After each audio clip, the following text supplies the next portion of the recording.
Kamusta mga ka-prepper? Ito na naman si Pinoy Prepper, back with another video. And kakatapos ko lang mag leg and core training dito sa ano ba yan? Gold's Gym. Ayan, Gold's Gym Glendale. And today gusto kong pag-usapan kung paano ba pumayat si Pinoy Prepper. Paano pumayat? Ayan, so pasimplihin na natin kung ano ba yung mga ways na ginawa ko para pumayat at sana ma-inspire kayo sa inyong mga weight loss journey. So wag na nating patagalin pa ang teka, lalayo tayo sa entrance. Nasa mall kasi yung Gold's Gym. So tagal ko nang di nagba-vlog, so medyo shy type tayo. Ayan, sana hindi malaglag yung phone ko. Ayan.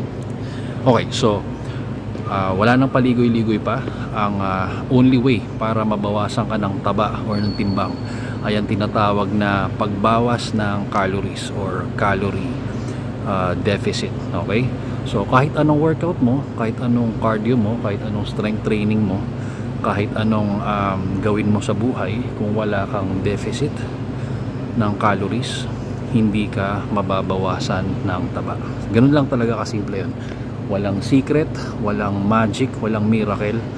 Actually, kahit mag-steroids ka, kung kain ka ng kain, okay? Kahit na mag-liposuction ka pa, kung kain ka ng kain, walang control ang iyong pagkain, ay ikaw ay tataba.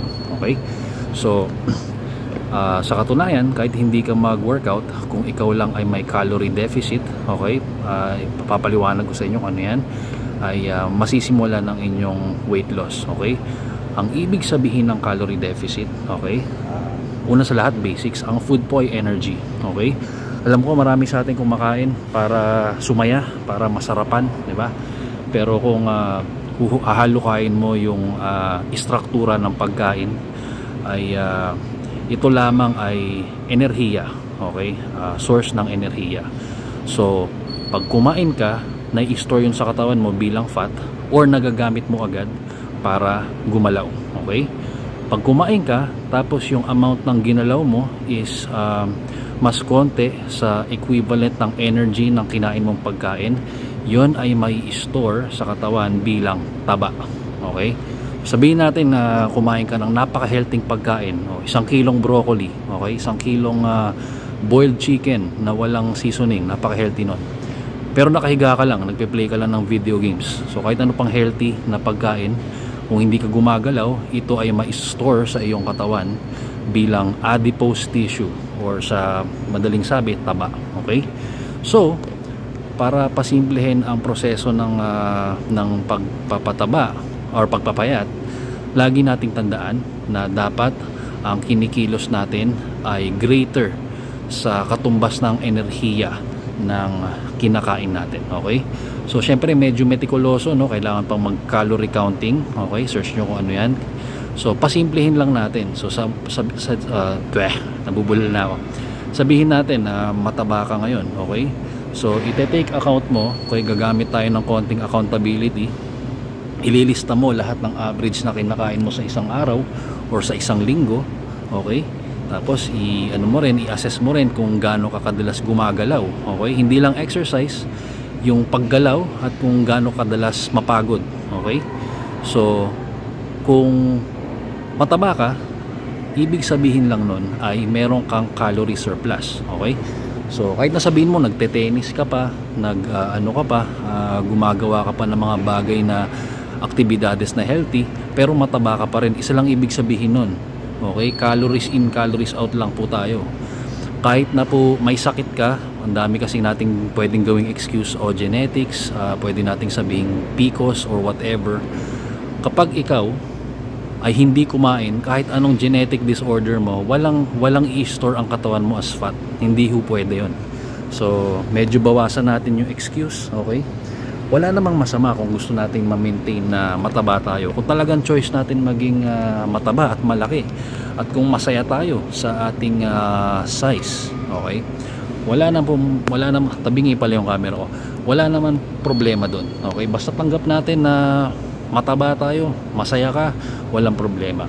Pero karamihan kasi sa mga taong matataba, ayaw nila maging mataba. Kahit di nila aminin sa sarili nila, gusto nilang pumayat, pero nahihirapan sila. Okay? Yun lang po yun.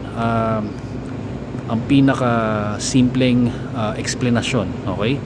Ang sanhi po ng katabaan hindi po genetics, okay? Siguro mga 0.001% lang na reason yung genetics or medical condition, sabihin na nating 2%, pero 99.5, ayan 99.5% of the time ang sanhi po ng ating pagtaba ay katakawan. Ngayon, ibig bang sabihin nun kung gusto nating pumayat kailangan boring yung pagkain natin? Hindi po, hindi po ganun, okay? So kung gusto nating pumayat at kumain pa rin ng masasarap na pagkain, pwedeng pwede, okay? So unang paraan, okay, ang tinatawag na portioning. Portioning, for example, kung ikaw ay sanay kumain ng 2 slice ng pizza kada Friday night, o sabihin na nating 3, gawin mong 1, diba? Tapos yung ipalit mo sa remaining 2 slice ng pizza na kakainin mo, sana i-substitute mo is healthy, like steamed chicken, steamed sweet potato. So i-sandwich mo yung healthy food sa half servings ng isang pizza. Gets nyo? Kumbaga parang hindi mo dinedeprive yung sarili mo ng masasarap na pagkain, nabawasan mo na, pero na i-substitute mo ang healthy option. Okay, so i-portion mo yung pagkain mo. Kung sanay kang kumain ng 1 cupcake kada araw, gawin mo kalahating cupcake, di ba? Kung sanay kang kumain ng 5 cupcake, gawin mong 2.5, di ba? So pasimple lang, wala muna tayo sa macro counting, calorie counting, baby steps. Okay, ano pa ba? Tapos imbis na mag-workout kayo agad-agad, kasi aminin natin, hindi po lahat ng tao gusto mag-workout sa gym. Hindi po lahat ng tao sang-ayon mag-lift ng weights. So isipin mo kung ano yung mga aktibidades na gusto mo talaga, yung natural na gusto mo, yung hindi ka na kailangan pilitin para gawin. Okay, so ang magandang halimbawa niyan, walking. Ako, nagsimula ako sa pagbibisikleta kasi gusto kong magbisikleta. Idol ko si Lance Armstrong, kaya madalas ako nagbibisikleta. So doon ako nagsimula. Pasensya na, tingin ako ng tingin doon kasi na-conscious talaga ako. So marami, lahat ng aktibidades na mapapagod ka, hihingaling ka, pwede mong gawin yon para mabawasan ang taba. Ngayon, ang kailangan nyo tandaan, pag nagsimula kayong mag-increase ng activity, okay, walking ba yan, bisikleta, hiking, okay, magbuhat, maging conscious kayo na huwag nyo nang dadagdagan yung mga bagay na kinakain nyo. Okay? Kasi subconsciously, mga kapatid, pag ikaw ay nagsisimula pa lang sa pagbubuhat o sa pag-eehersisyo, subconsciously sinasabi sa'yo ng katawan mo, nagbuhat ka ngayon, so pwede kang kumain ng mas marami. Yun ang pipigilan nyo. Okay? Or kung hindi nyo maiwasang gutumin or kumain ng madami, tandaan, portioning and substitution. Imbis na kumain ka ng 3 pizza, gawin mong 1 pizza, tapos i-sandwich mo ng very healthy food like broccoli, sweet potato, cottage cheese. Kayo na mag-research yung low fat, low carbs, high protein. So i-search nyo kung ano yung mga pagkain na yun. Hindi ko na isa-isahin. Diyan ang internet para sa inyo, di ba? So ganun. Ano pa ba? So dun po nagsimula si Pinoy Prepper, no? Kasi Pinoy Prepper pero ang taba ko dati, di ba? I mean now hindi pa rin ganun super sexy, slim, payat, pero siguro naman medyo halata yung changes, no? So ganun po nagsimula magpapayat si Pinoy Prepper, at sana ma-inspire kayo na tumahak ng weight loss journey. Okay? Ito nyo, pati yung jawline ko medyo bumalik, medyo, okay? Yung buhok ko talagang tumataas na hairline ko. I don't think may workout para bumaba ang hairline, so wala yatang ganun. Pero ayan, so posible po, no? Hindi po huling lahat. Kahit na anong edad mo, pwede kang mag weight loss journey. So yun lang po, sa madaling sabi, the only way para ikaw ay mabawasan ang taba at ang timbang ay ang calorie deficit o pagbawas ng kinakain. Tandaan nyo po, you cannot outwork a bad diet. Ibig sabihin, kahit na sobrang lakas nyo magbuhat or mag cardio, kung ang lakas nyo pa rin lumamon, wala akong pag-asa. There is no secret.